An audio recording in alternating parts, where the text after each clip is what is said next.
Halo guys, welcome back to my YouTube channel. Jadi di video kali ini gue membahas tentang pernikahan. Jadi kalau misalkan kita mau nikah, itu biasanya sebelumnya kita ngurusin dulu berkas-berkasnya. Dari mulai di Pak RT sampai nanti terakhir di KUA. Tapi disclaimer, video ini khusus untuk pasangan yang mau menikah muslim ya. Karena kalau misalkan di agama lain, gue jujur nggak tahu. Karena nanti pasti bakal beda banget. Oh ya, ini video ini khusus buat kalian yang menikahnya itu beda kecamatan. Jadi kalau misalkan kalian beda kecamatan, itu pasti harus dimintai surat pindah kawin. Tapi kalau misalkan pasangan kalian sesama kecamatan, itu nggak perlu surat pindah kawin. Nah, berhubung calonnya itu adalah beda kecamatan, jadi gue mesti nyari dulu surat pindah kawin. Oke, jadi yang pertama adalah kita harus ke Pak RT dulu. Jadi di Pak RT kita minta surat pengantar nikah, ya kan? Kira-kira kayak gini suratnya, kayak gini. Nah, ini dia. Jadi kalau udah ditandatangani Pak RT, kemudian kita ke Pak RW, ya kan? Ke Pak RW, kita minta tanda tangan, kemudian ke kepala desa, ya kan? Kepala desa. Setelah itu terakhir di Pak Mudin. Seperti yang kalian lihat di sini. Jadi di sini tuh nggak ada tulisannya Mudin ya, Pak Mudin ya. Soalnya nggak tahu kenapa, jadi waktu itu disempilin aja tuh di tengah-tengahnya bagian sini, ya kan? Jadi setelah di Pak Mudin kita ke balai desa, ya kan? Tapi yang gue saranin adalah kalau misalkan kalian ke balai desa, itu kayaknya mending kalian lengkapi dulu persyaratannya. Jadi waktu itu biar gak bolak-balik, kasihan juga waktunya kalau misalkan bolak-balik kan.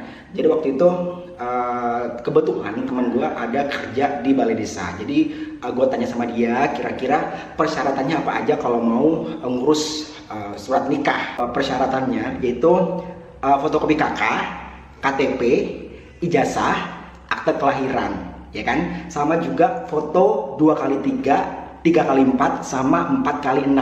Itu backgroundnya warna biru fotonya, dan masing-masing 3 pieces. Jadi 2x3 3, 3x4 3 lembar, 4x6 3 lembar, sama materai 6001 1 lembar, ya kan? Sama jangan lupa map 2 lembar. Nah, setelah itu kita ke balai desa, nanti bakal diurus berkas-berkasnya. Bilang aja kalau misalkan mau ngurusin surat pindah kawin gitu kan, nanti bakal diurusin, disiapin semuanya. Setelah itu ke Pak Mudin lagi.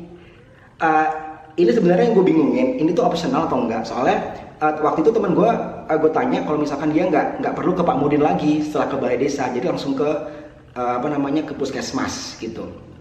Tapi nggak tahu kenapa waktu itu gue disuruh ke Pak Mudin lagi untuk dimintai kayak semacam jadi di Pak Mudin nanti kita bakal dicatat namanya, kemudian tanggal berapa kita nikah, kemudian nikahnya di mana, ya kan, calon istrinya rumahnya di mana, kemudian sama nyerahin foto 2x3 kalau nggak salah.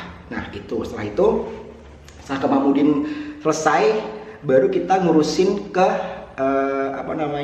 balai desa si pihak perempuannya. Nah setelah itu ke balai desa pihak perempuan di daerah pihak perempuannya itu tadi. Jadi dimintain materai juga 1 lembar. Waktu itu sih mereka minta Al-Quran juga. Jadi sempat bingung. Sebenarnya nggak apa-apa sih, cuman dari awal nggak ada pemberitahuan kalau misalkan harus bawa Al-Quran. Jadi waktu itu gue pergi lagi beli Al-Quran keluar gitu kan. Jadi nggak apa-apa, dikasih Al-Quran di situ. Materi 6.000 1 lembar. Kemudian ketika udah selesai semuanya, baru kita ke puskesmas, ya kan, untuk cek kesehatan. Jadi oh ya, semua ngurus-ngurus di balai desa, terus Pak RT, Pak RW semuanya gratis guys. Jadi nggak dipungut biaya sama sekali, ya kan. Kemudian kita ngurusin di puskesmas. Jadi kita cek kesehatan gitu, kita ngantri, kemudian ditanyain keperluannya apa, mau ngurus ini Pak, kayak tes kesehatan buat nikah. Kan kita nanti bakal dikasih kayak semacam surat pengantar dari balai desa tadi, ya kan.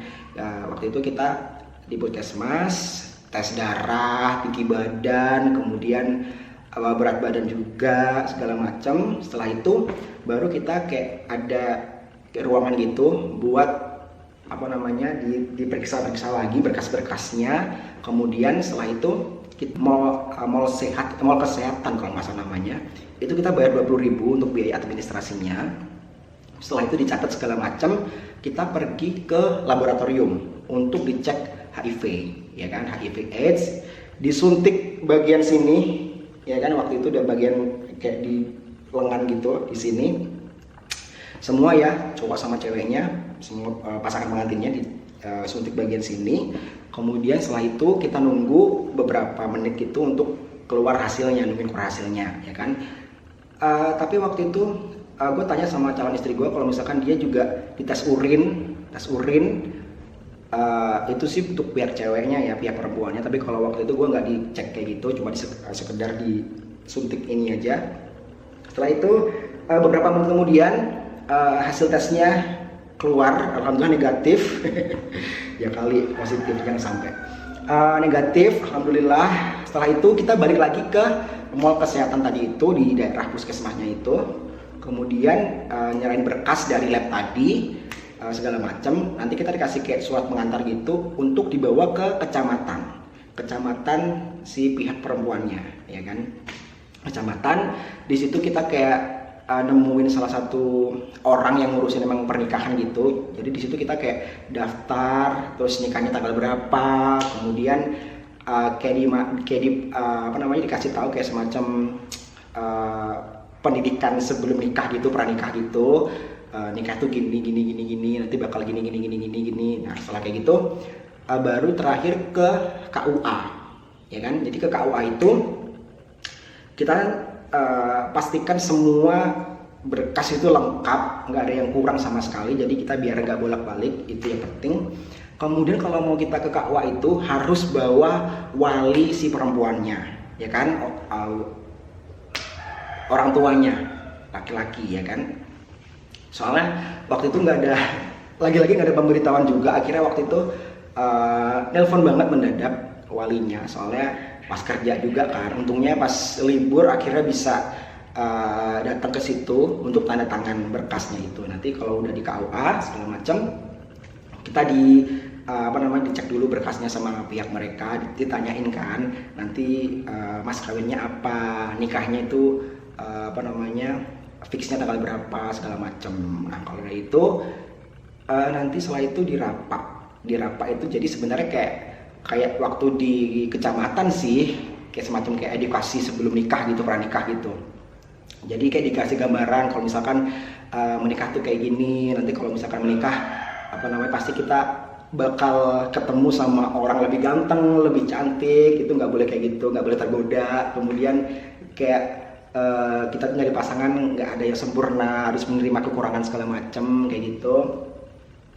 Terus pokoknya setelah itu dikasih kayak wejangan gitu sama pihak KUA-nya. Nah setelah itu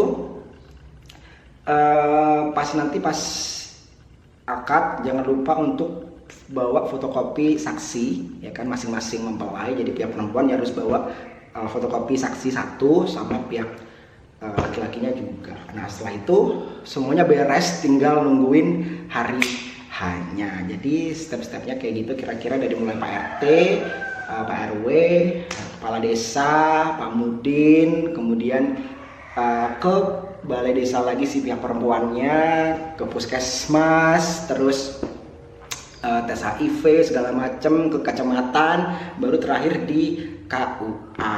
Nah semoga kalian ngerti sama penjelasan yang tadi gue jelasin. Kalau misalkan ada yang kurang jelas bisa tanya-tanya juga di kolom komentar. Oke kalau gitu thank you so much for watching guys. Semoga informasi ini bermanfaat. Jangan lupa di subscribe. Pesan gue semoga buat kalian yang mau melangsungkan pernikahan, semoga dilancarkan semuanya. Ngurus-ngurusin berkasnya juga lancar, biar semua dimudahkan. Oke kalau gitu thank you so much for watching. Bye.